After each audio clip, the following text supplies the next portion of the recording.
Previously on Legends of Grayskull. Hello everybody and welcome to episode not 100. 99.9999999% almost 100, but we are not 100 yet. We are pleasantly surprised with that one. Unlike the last thing I was surprised by.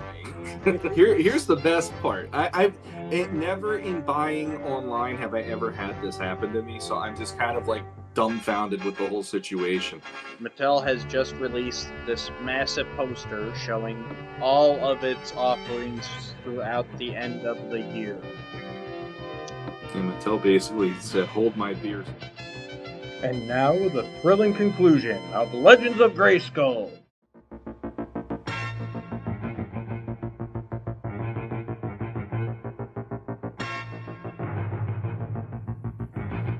Welcome to Legends of Grayskull, the podcast that dives deep into the mythology of Masters of the Universe, with your hosts Matthew Dooch and Sean Scavana.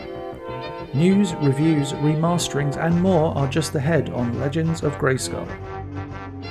Sean, woof. That was a lot of toys. Mattel is really throwing everything at the wall here.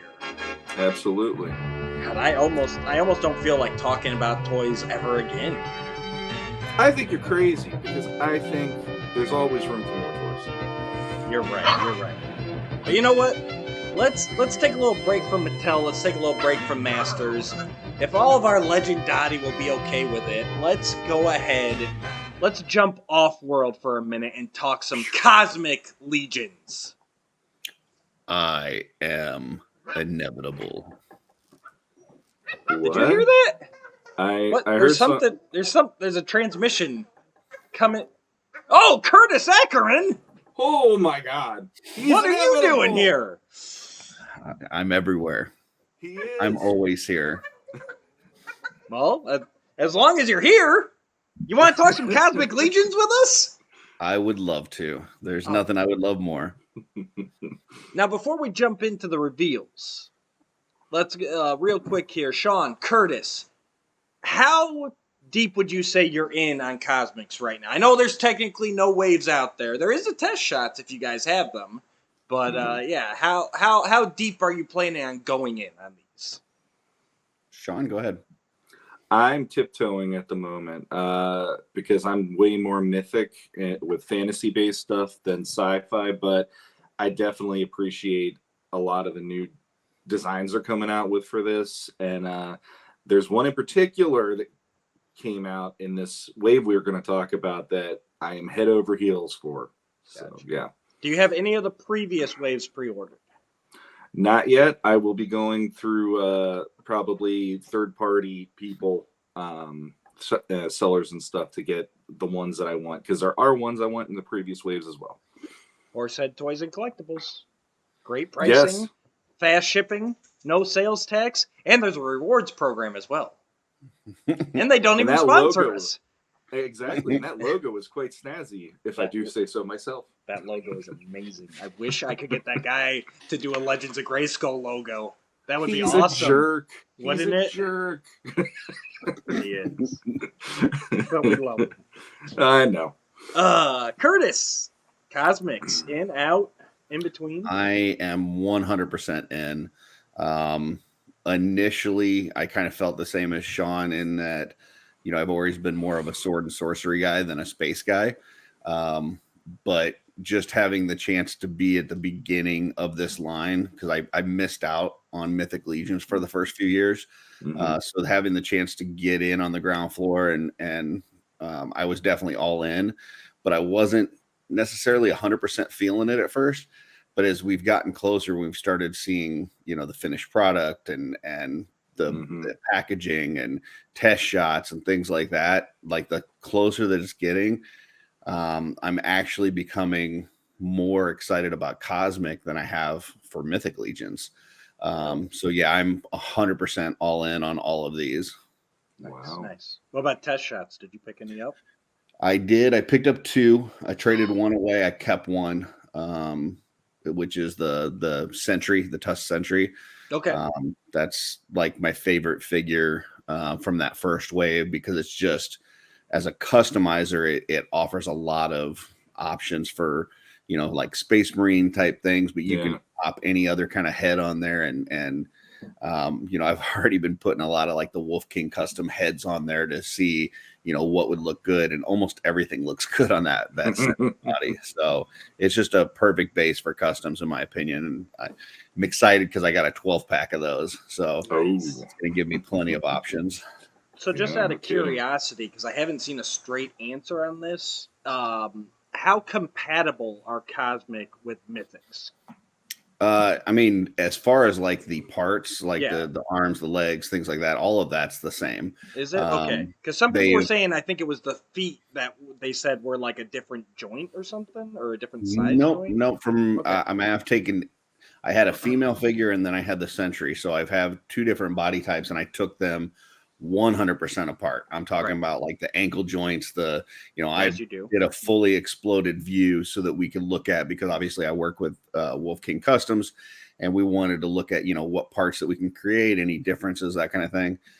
As far as I can tell, as far as those stuff, it's all really the same, but there's some new stuff that they're adding to it. And they've been doing these things lately where they kind of add more modular pieces to it. So like, I know the one gun on, I can't remember the gal's name, but she's like the dwarf lady, and she's got that big giant gun, and the end of the gun is modular, where that comes off and you can put a different attachment. And one of the figures that we're going to look at today that has a drill, it's the same gun, it's just with a different attachment at the end. The Sentry has a circle piece in his chest that looks kind of like a fan. And that circle piece pulls out and you can put different pieces in there. So it's the same kind of chest compartment as the science officer. And I think we're going to see some different use of that. And I think it's just a creative way for the Four Horsemen to use kind of the same tooling, but offer different looks by just having something that pops in and looks a little bit different. So 100%. Yeah, Very cool to hear. But I will say real quick, there are some other things that are different, like the Slog figure. There is nothing compatible with that and anything mythically, because it's a totally different scale, and he's just a meatball. No, for sure. I was definitely meaning the regular figures. I mean, it's like the troll. Like, nothing is compatible with the troll. That's just a troll. So. But yeah, I'm like Sean. I've got a couple on pre-order though. I know I've got and I'm terrible with their names. I think it's Kragnar, the four-armed gladiator, and I've got the Scorpion Lady. Gotcha. I got them pre-ordered. But kind of the same thing. Like, for me, like, they're great. I appreciate them, but they don't necessarily hit me as hard as Mythics does. My home's just more in that fantasy. But this latest wave, the Outpost Axios wave, has really, stepped it up a little bit. Yeah, they brought the fire this wave, for sure. Oh, yeah. Absolutely. So let's go ahead and jump on over to let's go straight to the source of the Source Horsemen. So we are in their Cosmic Legions line, and this is the Outpost Zaxius wave. Curtis, why don't you go ahead and tell us what characters comprise this wave? Sure. So you've got, you just want me to try to read these names, don't you? Yep. Altar Silovius. We've got Kalian Shun. You've got Operative 83. The Sphexian Mine Worker, Scourge, and then the Tusk Pilot. Very nice. All right, so let's just jump through. We'll go through them one at a time here. First up, we've got Altar.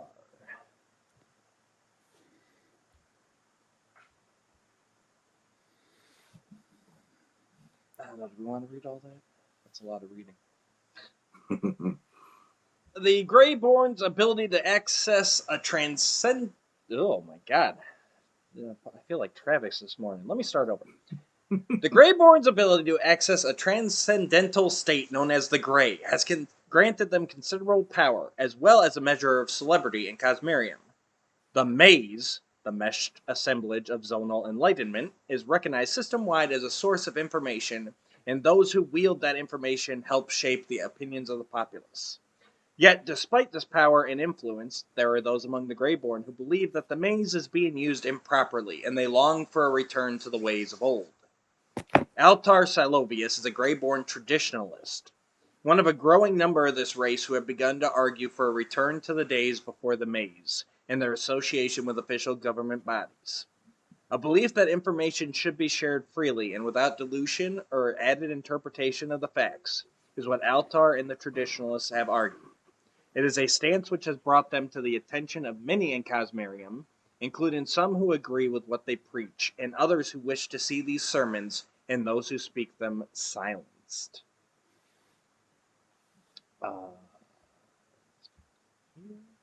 And so, yeah, you got, for our audio listeners, you should probably look up the pictures. But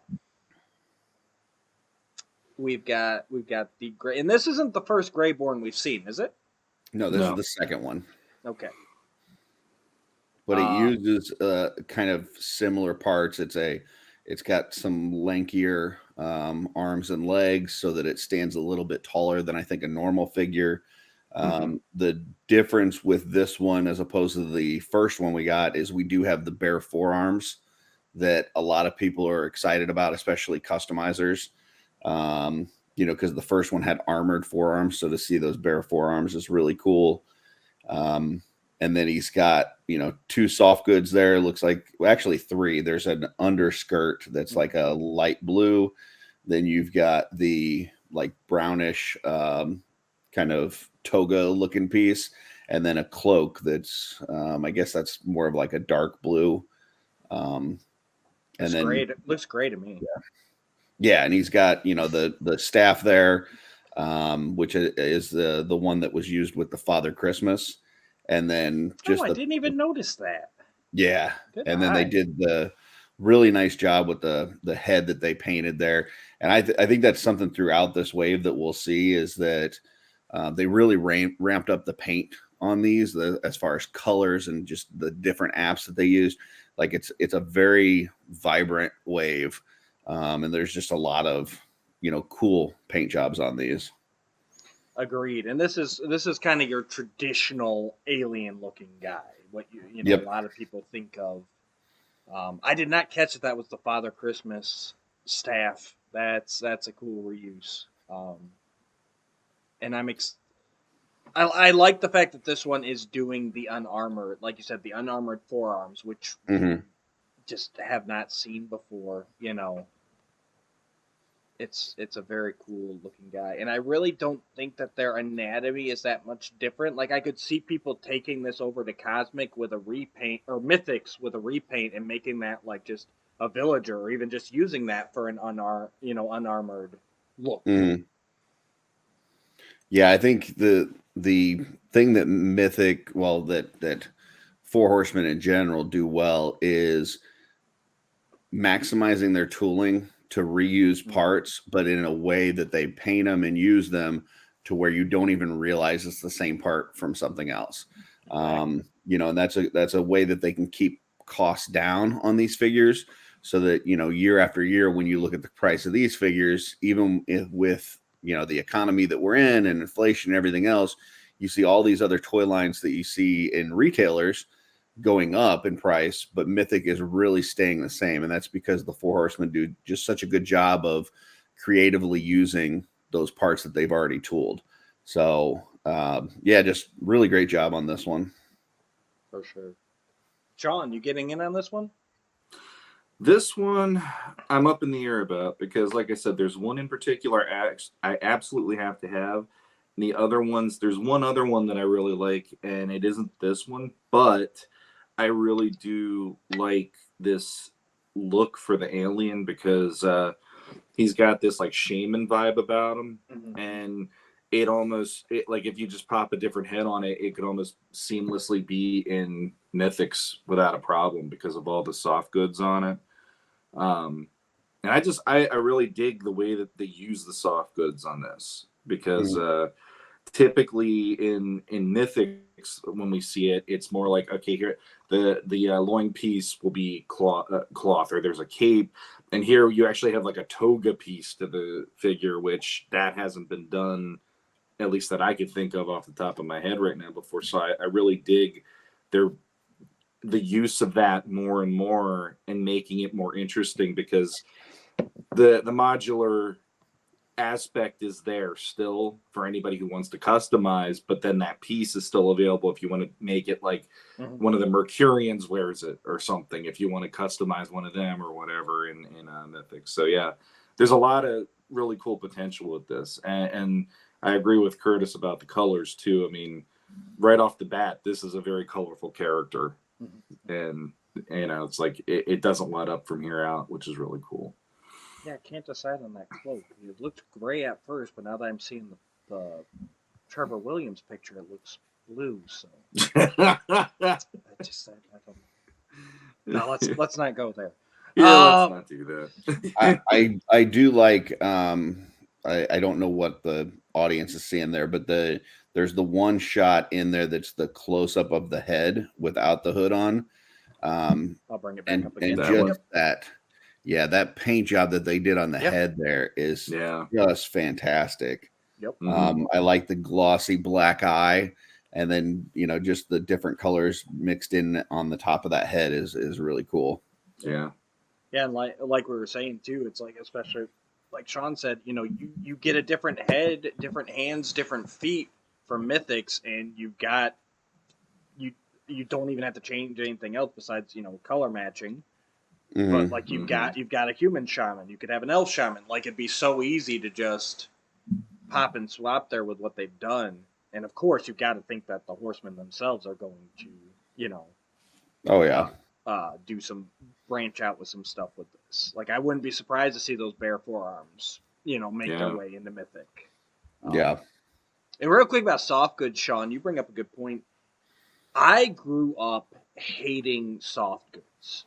Anytime a line would do soft goods, I thought it looked so stupid and you know what I mean? Because, you think back to like the Star Wars line, like I'm thinking more Power of the Force in the 90s. They had like they released them first with the plastic capes, Leia, Lando, everything. Then they brought them back out with the cloth.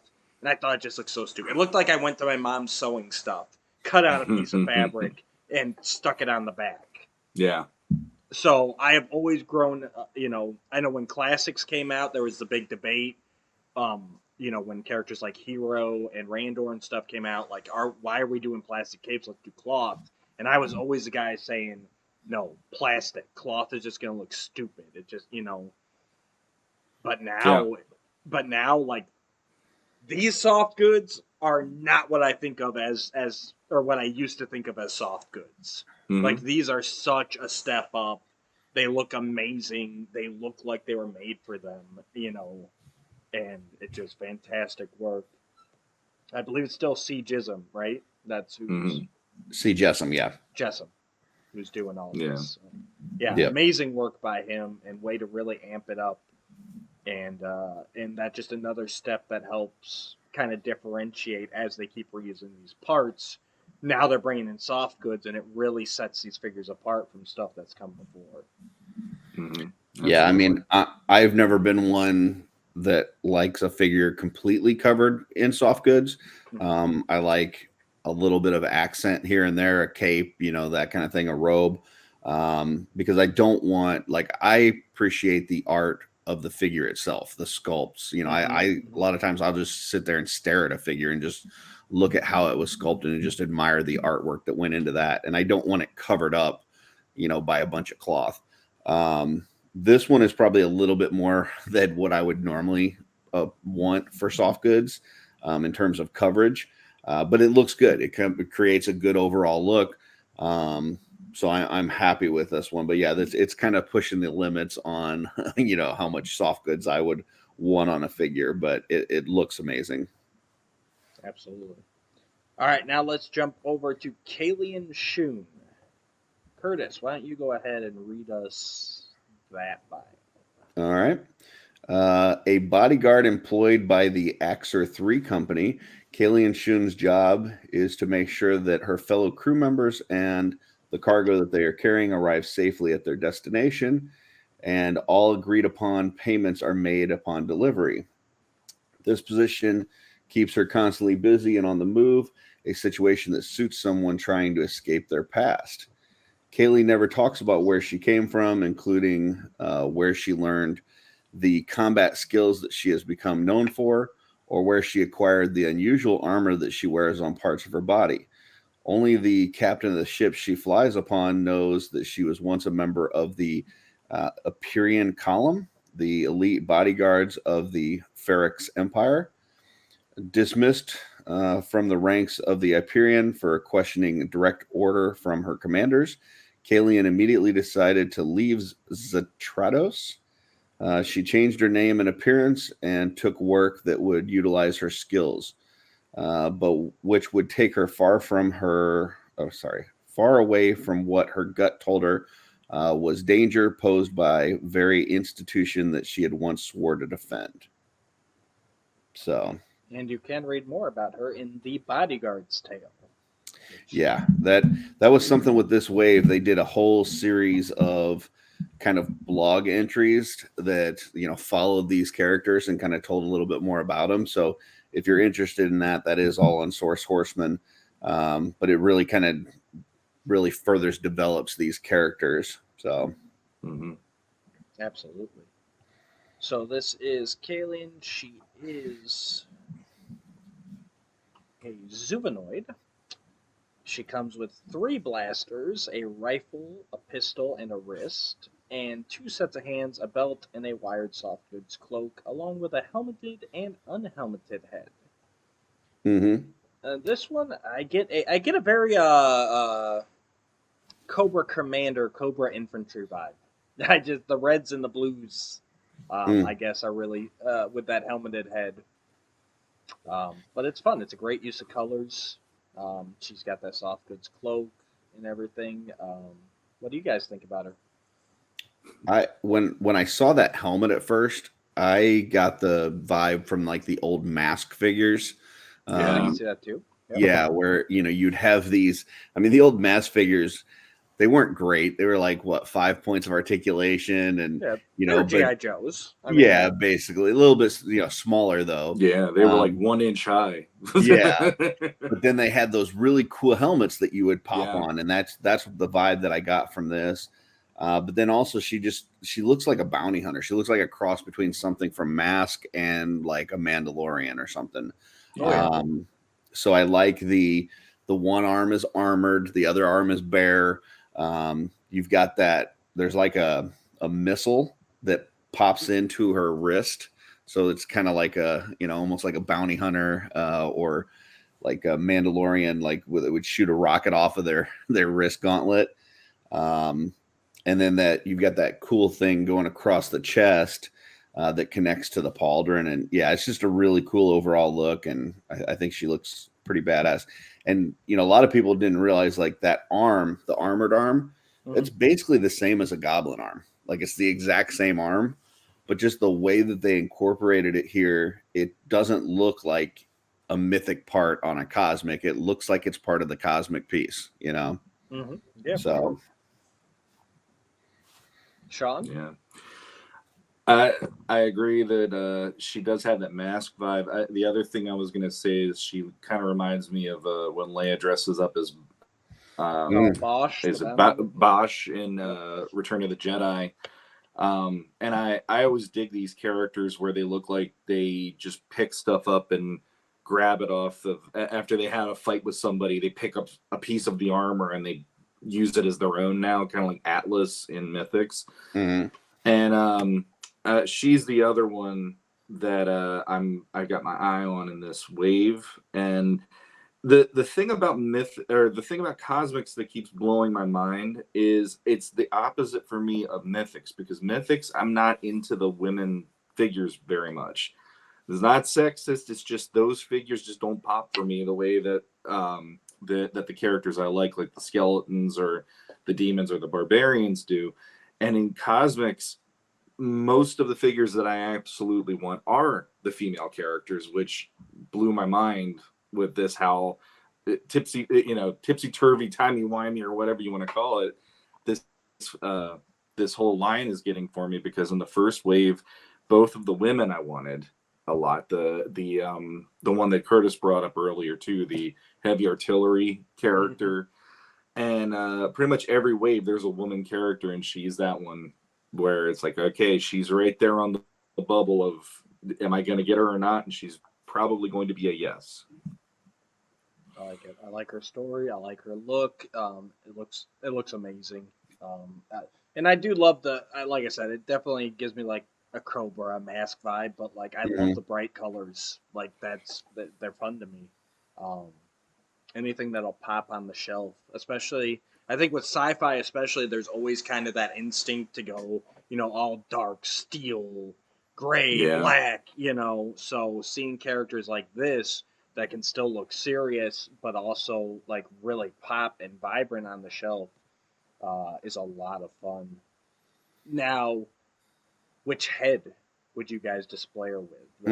For me, it'd have to be the unhelmeted, that blue hair flowing down, those yellow glowing eyes. Like, I mean, the helmet looks great, but for me, I think that unhelmeted just really makes her look amazing.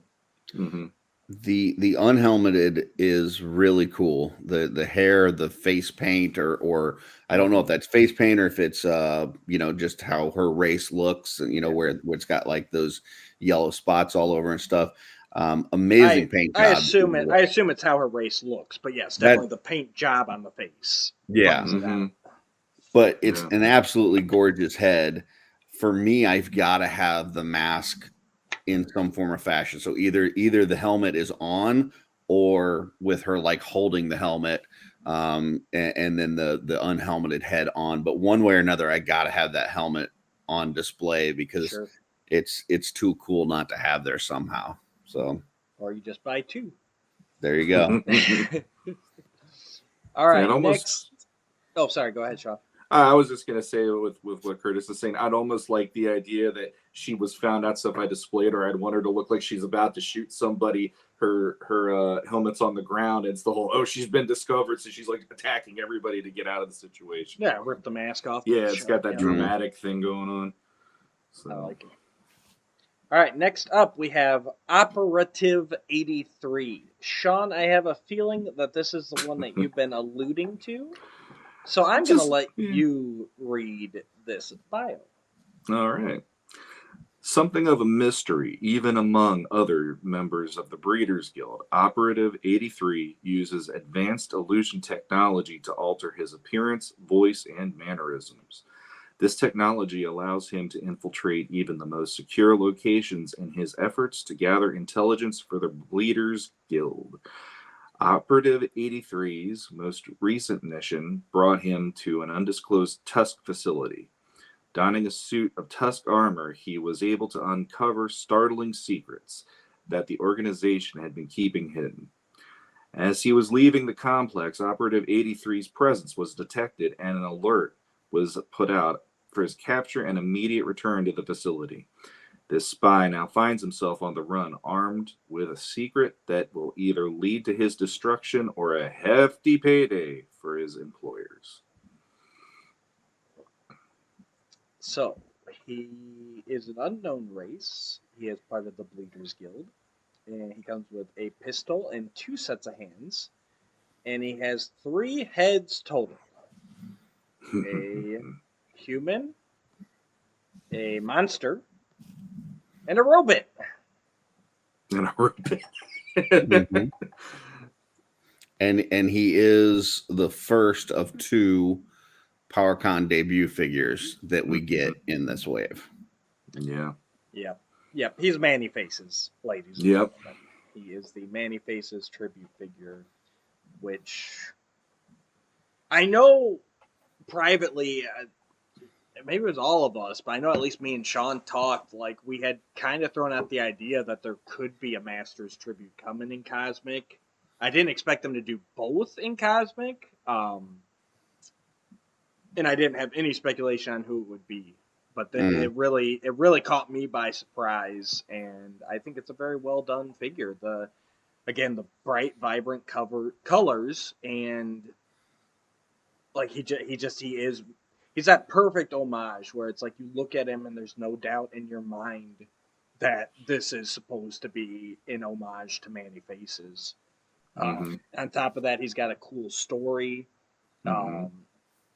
That space helmet is amazing. Like, he's just, even beyond the Manny Faces connection, he is a cool figure through and through. Yeah, it's funny because like 2 days before this one was revealed, I was up in Muskecon, and this was one that I thought they would do. And I didn't think it was going to be in Cosmic, though. I was talking to somebody and I said, I think with the new faceplate pieces that they have, because they've got, some of the knights, let's see, the Sir Aldrich and then the Elijah figure have like helmets where the faceplate is removable and you can put a different face in there.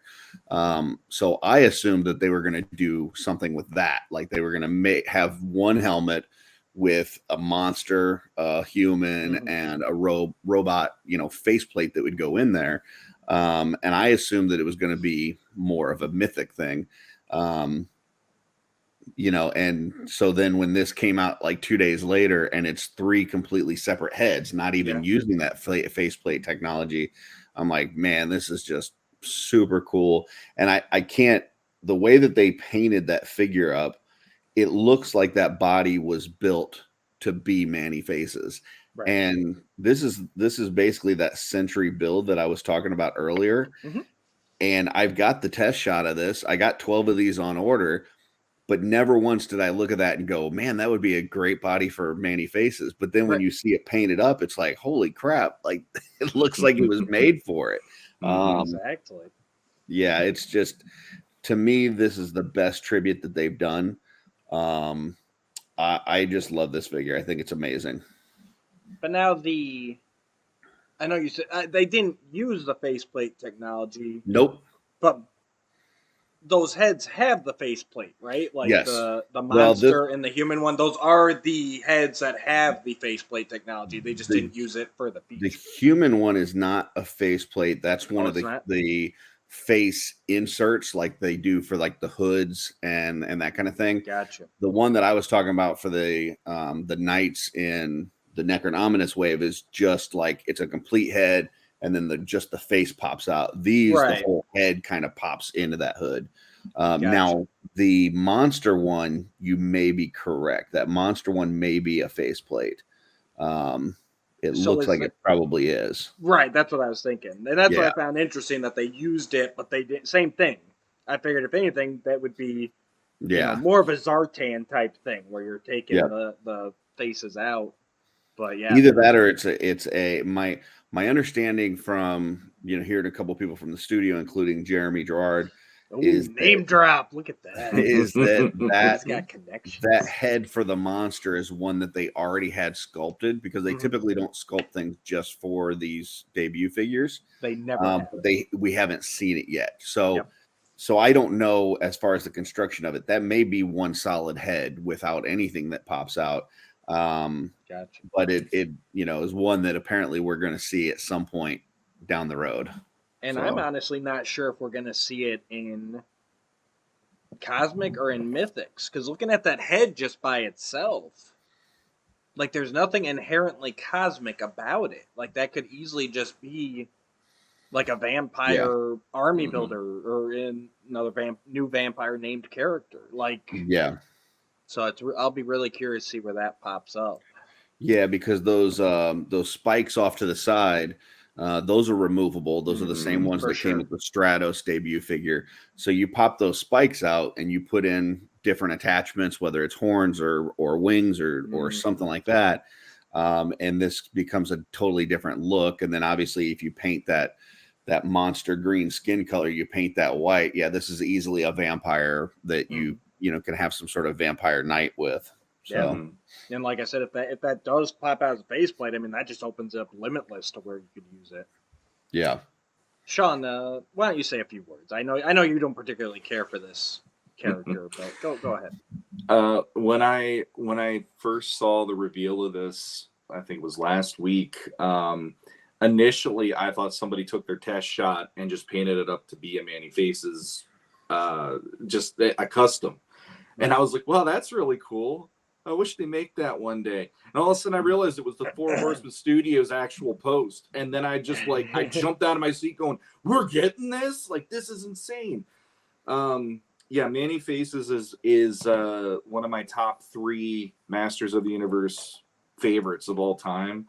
So the fact that it's here he is as a PowerCon figure now is like, holy crap. I think I like Adamon still. He and Keltis are still my 2 favorites in that, but he is like really hot on their tails coming up fast with like my favorite on this, because I can't see a single thing about him that I don't like, and it really is like the perfect representation of, if you're going to do an homage to him, I couldn't imagine it a better way than this. And yeah, I cannot wait to get this figure in hand. He's going to be one of my favorites. And the thing that I always said about Mythics, because it took me a while to get into Mythics, was I needed that character to get me in the rabbit hole finally and really give a crap about the whole thing, because without that key figure, it's usually harder for me to like the overall everything else. And this is that figure finally. Like, I've liked things about Cosmics up to this point, but this is that figure where now my heart's in it, because there's a figure that really speaks to me in that way. So he's the guy. Simple as that. Love it. So how many would you buy? Do you need 3? Play the 3 heads?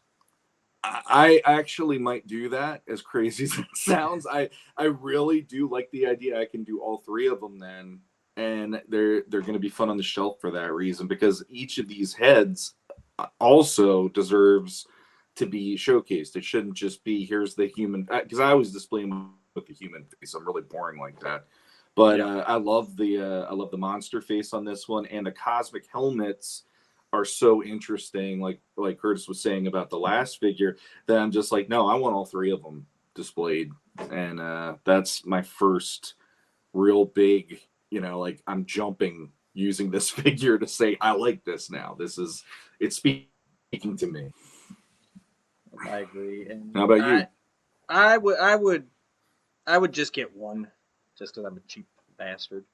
But I'd probably have to start off with that monster face. I think it grabs me the most, but this is one that I could see, kind of like my Mondo Deluxe He-Man, like switching out from time to time. Yep. And for those who don't know real quick, what the PowerCon debut figures, so this one and one other will be available at PowerCon this August in Ohio. You can buy them at the show there first. And then they will also release as part of this Outpost Zaxius wave in the future whenever the whole wave gets done. Now, these are going to be extra special because normally they're pretty much identical, the PowerCon release and the regular release. Since the boxes for these are not done yet for the Zaxius wave, these 2 PowerCon figures will be released in the regular Wave 1 packaging. So you will get completely different packaging between the PowerCon release and the Zaxius release. And that's kind of the first time for that. I could also see them with this figure releasing one with one head standard and the other with the other head standard. Mm-hmm. If they really want to drive men on card collectors crazy, I was just thinking this. They could actually release him every way. Kind of like Manny Faces. Like, I've seen carded examples of vintage 2000X, like all the Manny Faces with different heads showing. So if Four Horsemen really want to drive collectors crazy, they could release all 3 versions in the wave, and it's just random which one you get actually attached. Yeah. What about you, funny. Curtis? How many are you getting, and how would you display them if you're only getting one? Or I'm only getting one, and not because I'm a cheap bastard. Because like the way that I make my purchases, or at least I try to, is as far as a customizing standpoint, I go for the figures that are more plain, that can be turned into whatever. This figure has a lot of paint apps. It's very unique. When you see that armor, you see that head, whatever, you're going to know exactly what it is. It's so unique that I don't see a lot of customizing potential with this without completely doing a total different paint job. Yeah. So this is not one that I would buy a lot of and do. Now the Sentry, things like that are very basic color scheme, that are Legion builders and a little bit cheaper. Those are the ones that I load up a bunch of figures on. This one, I love it. I think it's the best tribute figure they've done. And I it's my favorite of this wave, but it's one of those that's so unique. I only need one. I will be probably displaying it with the human head. To me, that's the one that when I first saw that, especially like with the stars over the eyes, love that. It's the first human-like face that we've gotten in Cosmic. Not saying human because, he's not necessarily human, but he's human-like. So I love this figure, but it's one that I just need one of. And that going back, that human head and helmet, that's another piece where it's like that could, depend on how it's painted, easily fits either line. And at this, it's just so interesting how basically a mythic style helmet painted in this color scheme then immediately takes you to like that pulp sci-fi, the Adam Strange, all off-world type of stuff. So it's just and that head, that face that's in there is the same one that was in the Xylernian Guard, and I didn't even realize at first. Like it took somebody pointing it out to me, and then I had to look at each one and kind of look at it. And I'm like, oh crap, that really is. But the paint job is so different and unique that you don't even realize it's the same sculpt. The thing too with this figure for me is, and I know for some people, the fact that there were no like humanoid looking figures. I mean, yes, there were people that had facial features of human-esque, quality, but this is the first male version that they've introduced to the line. And that I think is part of what's grabbed me even more, because when somebody said Cosmic Legions and we didn't know what the line was going to be yet, in my head, there was like a Star Wars kind of a feeling to it, for me at least. Like I was thinking, oh, there's going to be these like swashbuckling adventure humans out there and all that. And it's like, this is the first we've gotten to see that for a male figure. And I think that's another part of what got me, that I'm like, ooh, now we're getting somewhere that I wasn't expecting it, but I was hoping for it. And when we didn't get it at first, it really did take me a minute to go, wait, this isn't what I was thinking it was going to be. I got to get used to this first. Now I don't need to get used to it. I got to figure that he's that character. And then if they have all the other crazy around him, that's cool. They did the same thing with like, John Carter of Mars and, some of those, like you said, the pulp stuff. So it really works. It fits that for me. All right. Next up, we got the Sphexian Mine Worker. Curtis, go ahead and take this bio, if you would. Okay. Subterranean variant of the Sphexian race. A cavern Sphex are immediately recognizable due to their almost colorless bodies, a product of the very limited exposure to light that they see underground tunnels that they call home. A life spent in near complete darkness has given them cavern Sphex abilities that are expertly suited for their work in the deep mining colonies spread across Cosmerium. These subterranean Sphex come in two varieties: the 6-armed tunnelers, which conduct drilling and excavation operations, and the rarer winged flyers, which are tasked with running messages and supplies to the surface of the mines to the deep, dark tunnels below. So this figure is, we've already seen 2 Sphexians in the line. We had the block commander, and then we had the kind of the regular worker Sphexian in the first wave. So this uses that same kind of body style. but a totally different paint job. So instead of the darker colors used in the first couple, like it said in the bio there, this is kind of a pale one that is not seeing the light of day very often, and so it does look like a totally different skin tone on there.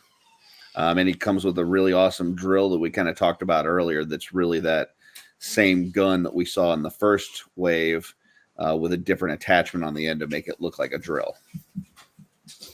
Absolutely, and he also comes with the wing and the wings and the open and closed heads. Yep, and those wings are really cool too. They're. I know the ones in the first wave were also kind of translucent, and these are, they've got like a white outside, and then the translucent part is like a pink translucent, which is just really cool. No, they look amazing. And Curtis, I gotta imagine this is one that you're just going to be loading up on. Yeah, I mean, out of all of the figures in the wave, this is not one that like I'm like, oh, I'm so excited about this one. It's not as cool as some of the other figures, but if there was a figure in this wave that I was going to buy multiple of, it's probably this one. I mean, the body is just a really good starter body for any customs that you want to do. If you want to do a Sphexian custom, this is the best figure that we've gotten so far in the Cosmic line to customize. I mean, that sorry, it's my dog. Wasn't mine this time. Yeah. I mean, that body is mostly black with some like blue trim, which would be a great base body for customizing. The character itself with that pale skin tone would be easy to cover with any other color that you wanted to do. So, from a customizing standpoint, this thing is gold. So absolutely. Sean, you getting this one? I'm up in the air on this one. I like the original ones a little better. And to be honest, the one with the open mouth, that thing is, it's like, I don't normally get like, ugh, but that one actually made me go, holy crap. Yeah, that's great. This thing came at me in a mine, I would probably be like dead in a second, because that thing looks terrifying. I think they're like, this is funny because of how it's the darkness and the light of their skin, but then the darkness of the armor. I'm like, they're the goth Sphexians.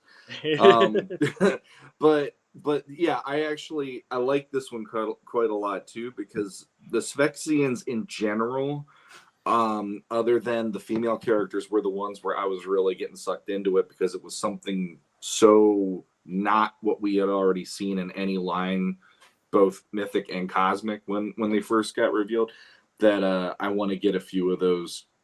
They just look cool. So, but I'd rather get the original ones first before this one. But since the pre-order's here, we'll see what I do. Yeah, I mean, if you're just getting a Sphexian to display as is, the first two, in my opinion, are cooler than this one. Yeah. If you want one to customize, this is the one that you'd want to get, because it's just the parts lend itself much better. And that, one note on that face with the open mouth, if you read into the blog entries that we were talking about, it talks about how, these miners will actually sing down in there to keep themselves occupied. So, you can either consider that you can either think of that as a scary, open mouth coming at you face, or it could just be singing and having a good time. Now I want to get like 7 of them and do a little stop motion video with them. They got to be like the quartet around the fire and the Rocky movies. Take me back, Yeah, get them a candy stripe outfit and cane and on with the show. This is it. But now, have we seen that open mouth before? Or is that new to this one? That's new. Okay. Yeah, that's one of the reasons that you'd be into getting this one. You're right. And the drill accessory too. So right, I could see a lot of people buying this even just to get that alternate head, to then take their regular, repaint it obviously, and take the regular Sphexians and to give a little bit of variety to them as well. Yeah, very cool.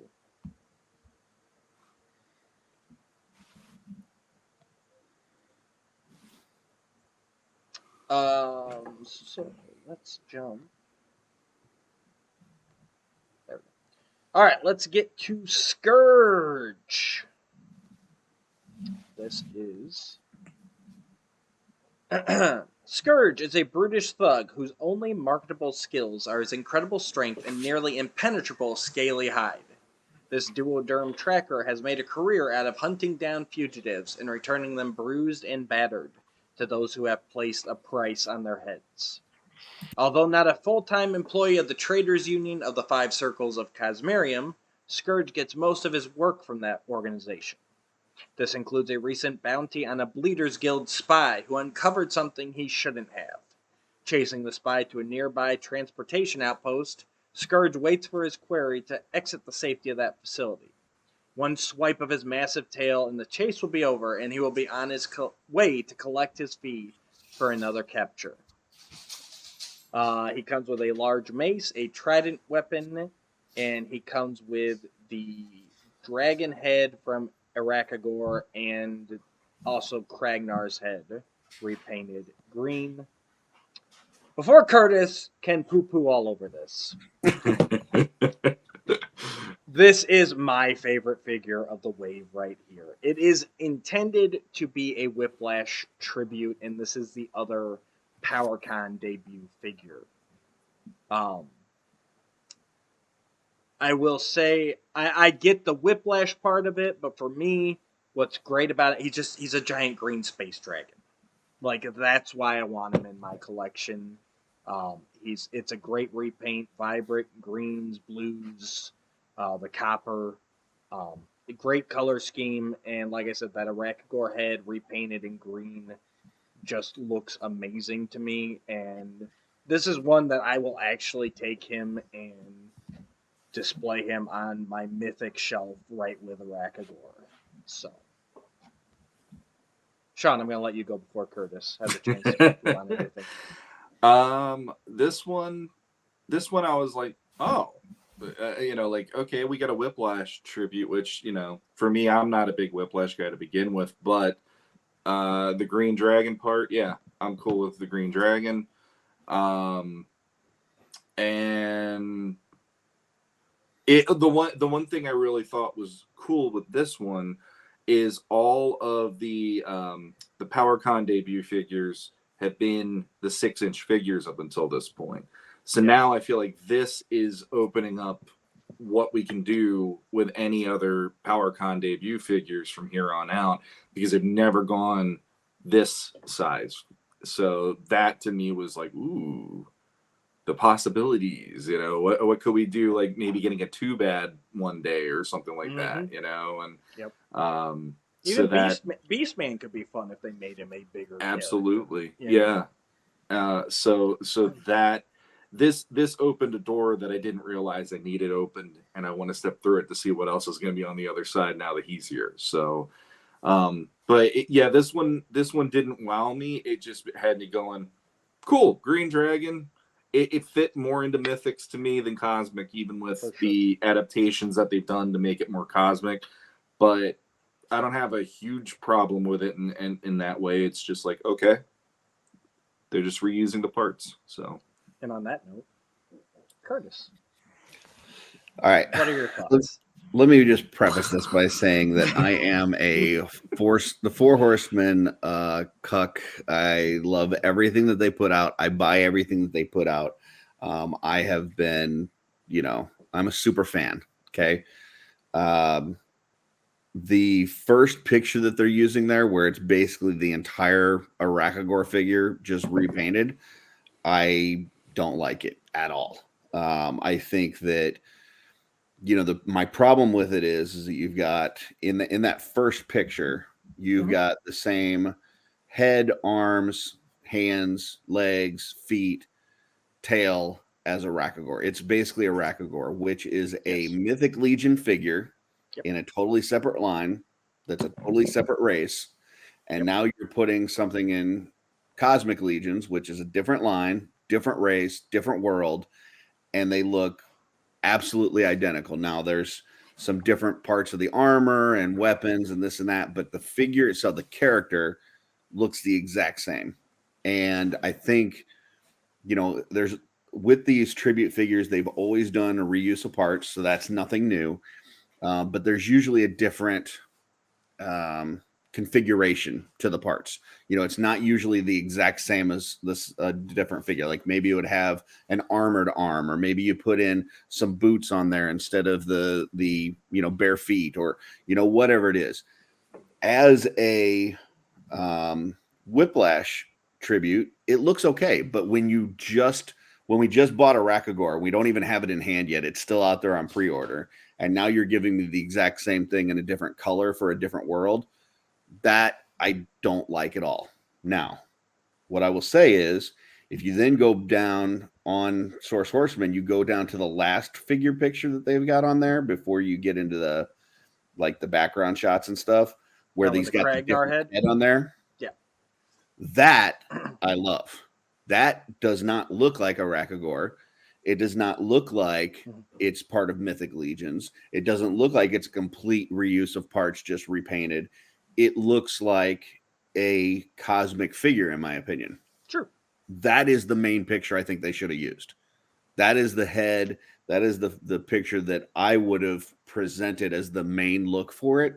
And I think that you would have had less people irritated with the repaint and that kind of thing. Because there were some people that were irritated with it. And then there were some people like yourself that loved it. So yeah. I think that this, this look here is a much better look for Cosmic. I think it's a better Whiplash look, in my opinion. I was just about to say the same. I completely agree. For me, that head is the Whiplash head, because Whiplash was not a dragon. That is the Whiplash head, in my opinion. And this is one I could actually see myself buying two of. Probably taking the chest armor off one. I would probably do the dragon head with no chest armor, put him in my Rakagor, and that's my dragon duo, and then put the armor on, use the other head, and that could go with Cosmics or whatever. Like, I feel the same. I feel there's just changing out that head gives it such a different look that I could see myself doing two of these. And these were the two Kragnar heads that we got, right? And they use the mouth closed, kind of the sad looking Kragnar head for this. I will tell you, I'm going to be taking one of those Kragnar heads that's got the gritted teeth, the more angry look, and I'm going to repaint that for this Whiplash, because I think that is a cool head to use on that. So yeah, I at the end of the day, I'm going to buy this figure. I'm going to love this figure. I just didn't like the way that they presented it with that first picture with the dragon head, because it was such a reuse of parts in the exact same configuration that it just rubbed me the wrong way. But and still love them. And for me, I'm good with that, because like I said, that's what I want. I want it to be my blue and my green dragon. So it's the same as saying the skeletons all look basically the same. Well, of course they do. They're all skeletons. If they were both in Mythic, I would 100% agree with you. If they did this, if this Whiplash tribute was a Mythic figure and it was the same race as a Rakagor and the same world, I'm with you 100%. And that's how I'm using it. Yeah. So the fact that this is a different world and it's a different race and the storyline's supposed to be different, but they look identical, that's the part that kind of irritated me a bit. It kind of muddied it, or I don't want to say it made it cheap, but it had that vibe of like, here, I hate saying this, but it's like a cash grab almost. It's like this is not one that maybe they should have done this year. This could have been maybe after we got a Rakagor, and then they give you the power contribute maybe next year. Yep. And they did, and find another kit. Like the one that I know the most people were hoping for would have been a Buzz Off, because those Sphexians really lend themselves to that Buzz Off vibe. It's coming. It's coming. I'm sure, and I have no problem with that, because I can't wait to see what the Buzz Off figure would look like. But This one for me, when I saw it, it was like I said, Green Dragon. Yes. It really did just feel like, second verse same as the first. The minute I saw this, and I'm like, it didn't blow my hair back because I don't have the hair, obviously, but it didn't really like blow my mind either. It was very much like, it really did feel like they're doing this because they just had the parts available more than they wanted to do the figure this way, I guess. But like I said, the size is what really makes me go, I'm really hopeful for other ones in the future, because this is the beginning of something that could be really cool. If they would have done that with the 2 Kragnar heads instead of the Kragnar and Arakagor, I would have had 0 problems with this figure. I would have loved it. Because it's within the confines. Yes, it's still within Cosmic Legion and all this and that. It's just, the way that they presented it and the way that was the main look that they showed. At first, because you know how it is with these things when they get revealed, you don't see everything. Like, you'll see somebody will post, "Oh, did you see this?" And you just get the one shot. Yeah, and that one shot that I got, like that initial first impression was, wow, they repainted Arakagor. And you don't, so that, I don't want to say somebody spoiled it for me, but it did. It really spoiled, because that was my first impression, and it just kind of lingered. But then when I saw that other head, I'm like, oh, well, that's good. Why didn't they lead with that? I completely get where you're coming from, but for me, it's the exact opposite. If it did not have the Arakagor head, it would have just gone to like, okay, maybe I'll get it. Like, like I said, I might get 2 to display the bow, so I like the second one, but the dragon head is really what sold me, like, that's a must-have. And, like, for me, I own quite a few of the PowerCon, the tribute figures. Very few of them do I actually have. Like, my Purplore has is that the Orc head? I've got Dorina with the helmet. I got Dragul with the helmet. Like, I usually go Kauros. I've got displayed as the cat head, but he's like the only one where I'm actually like in the kind of the tribute head. Yeah. So, and like I said, to me, the Kragnar head is the Whiplash head, but if I could only end up getting one, I'm doing the Arakagor. So, gotcha. And in my mind, I don't worry about storylines or anything. So, all right, last up. Now that we've discussed the best figure out of the wave, the Tusk Pilot. We did cover the many faces. You're right. Yeah, the many faces. Exactly. Sean, him quite well. I think you're up. Tusk Pilot. All right. Tusk Pilots are near the top of the hierarchy of soldiers employed by the Traders Union of the 5 Circles of Cosmerium.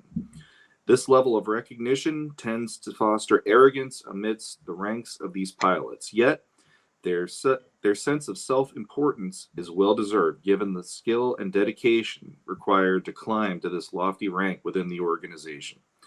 For all the privileges and status that Tusk Pilots are afforded, their position is also a perilous one. There is no margin for error for Tusk Pilots, for even the smallest mistake can mean a one-way ticket from the cockpit of a starship to the fighting rings of a penal institution. I got to say penal. You did. So this figure comes with a heavy blaster, a pistol, a wrist blaster, a Cosmerian hologram attachment, 2 sets of hands, and a helmeted and unhelmeted head. Go ahead. What do we think about this? Now, we've seen quite a few Tusk. 2 now. It was what, a science officer, right? 3. We had the science officer. The what was the first one? There was another. A sentry. There was the sentry, but there was a female one. I can't remember. Oh, there was another one too. The ones that are all in black. I forget what the names of those are.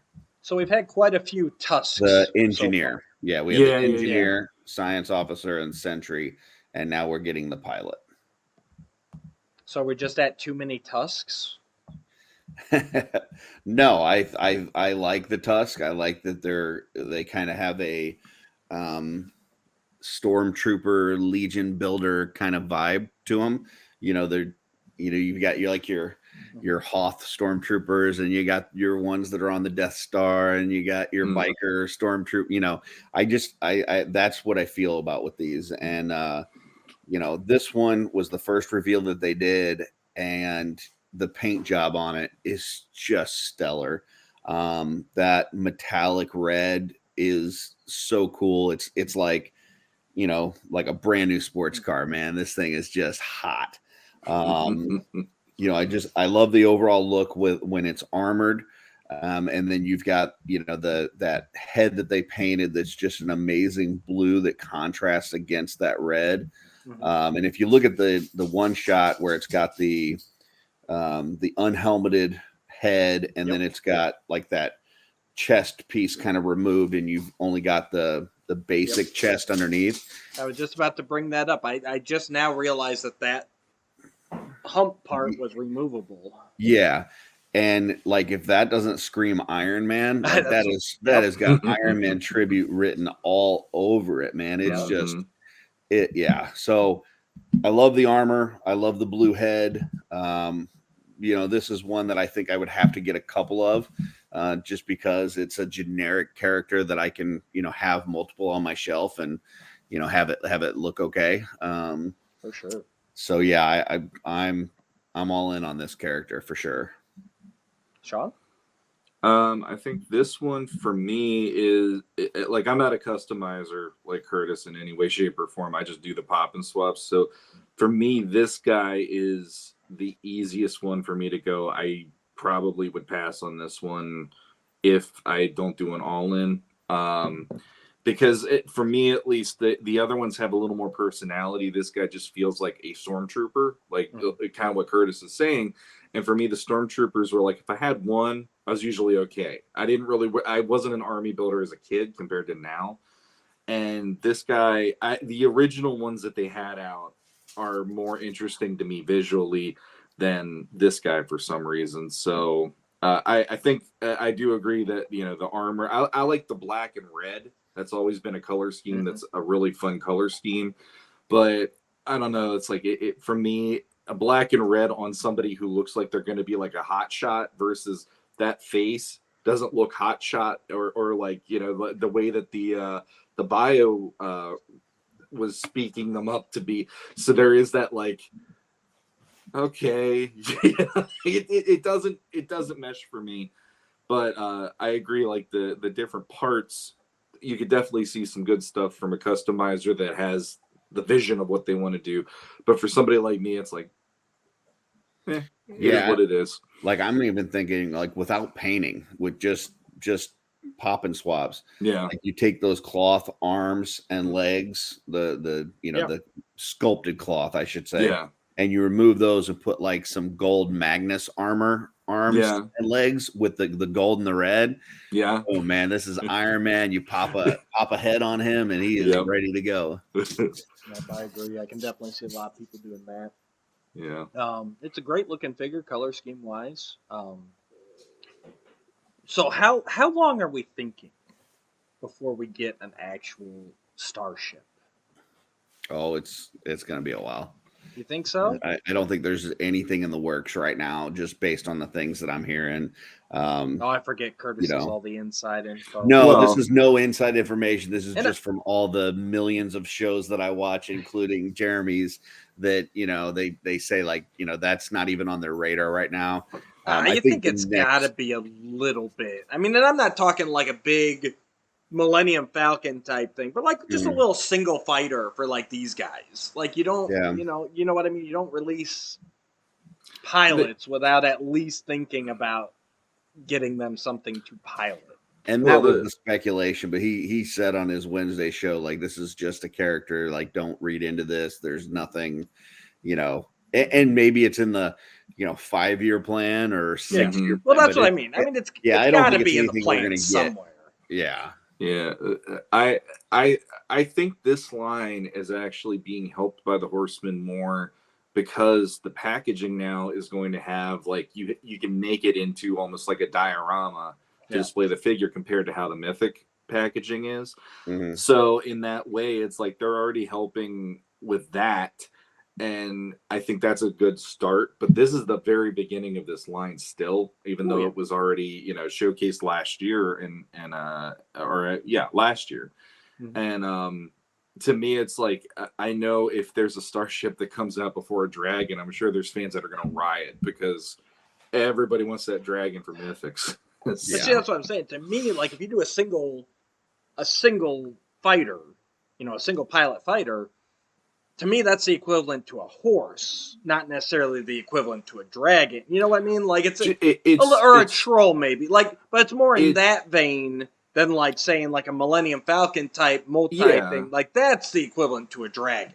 But I would say that like if you think of it in Star Wars terms, like a speeder bike would be more like a horse. A single fighter would be more like, I don't know. I mean, for this scale of figure, I mean, that thing would have to be at least probably 2 feet long. I mean, you're talking like Thunder Tank or something like that. Like, it's not maybe. See, the Thunder Tank again, that's bigger. That you can fit all your cats in that. So that's maybe not quite that big. I'm trying to think what would be the equivalent of it. And more like an A-wing or something. Maybe like the Hiss tank or something. Well, like the Wind Raider from Classics, for instance. Yeah. Or the Battle Ram in Classics or something. Right. Where, there's some heft to it, but your figure can get in there pretty easily and all that stuff. Right. I mean, the thing too is, I mean, how many waves and how many years was Mythics going until we got horses? Yeah, that's true. I mean, this is literally, we're in the first year of this line right now, and we haven't gotten any in hand other than the test shots.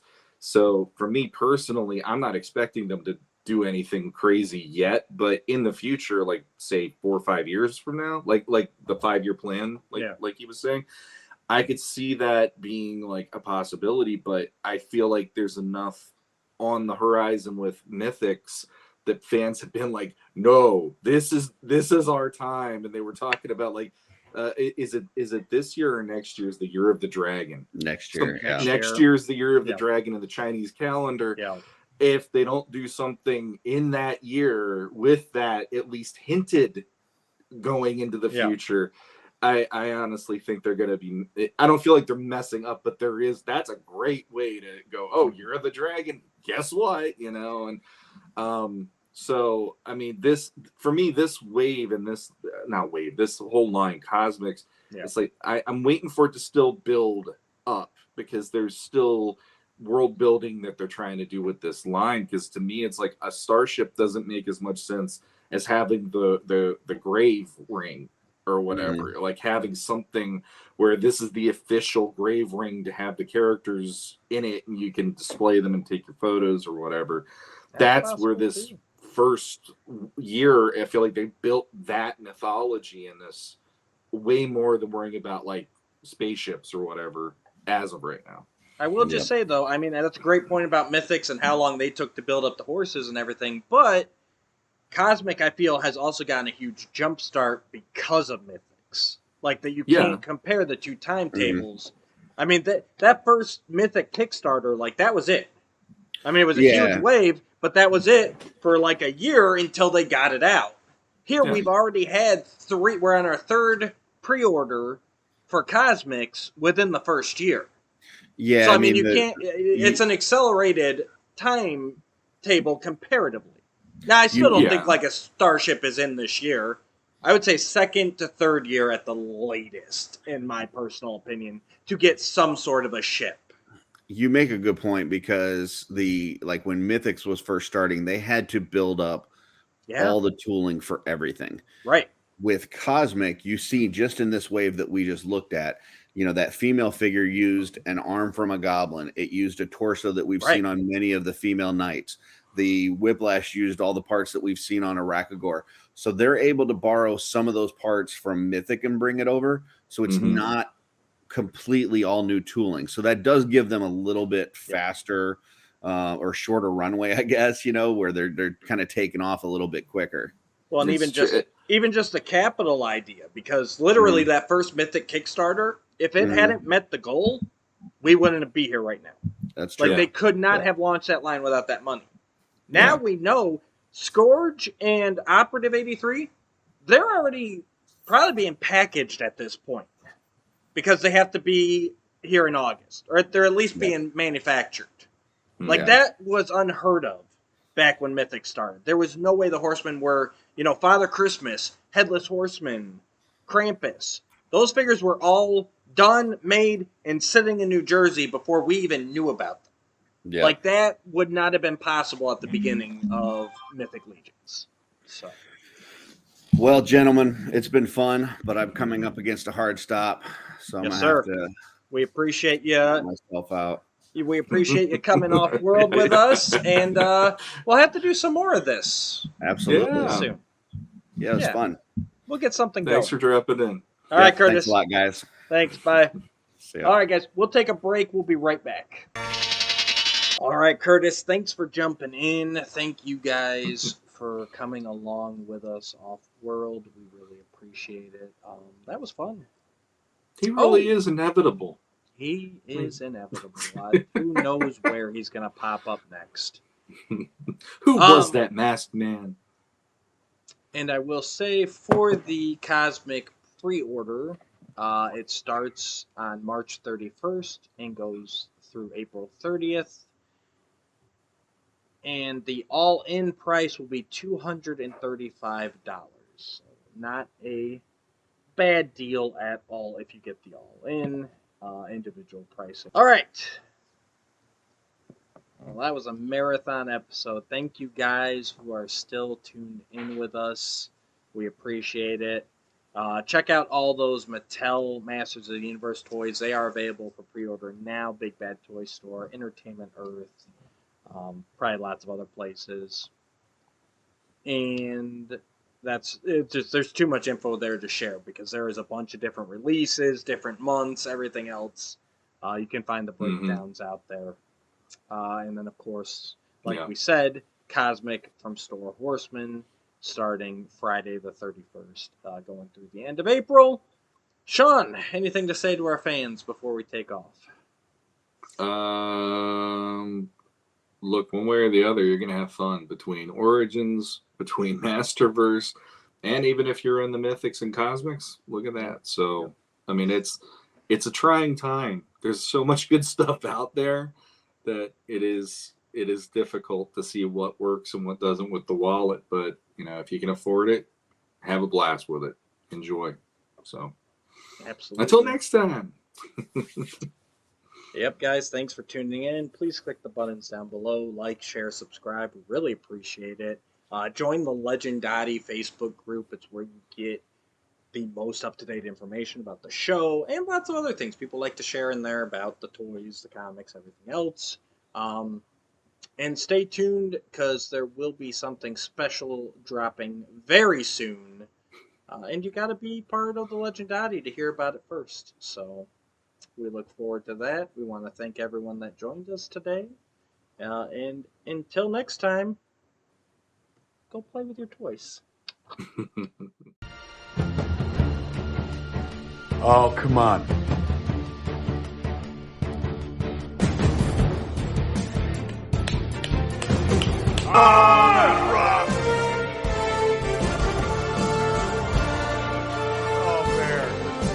Oh, bear.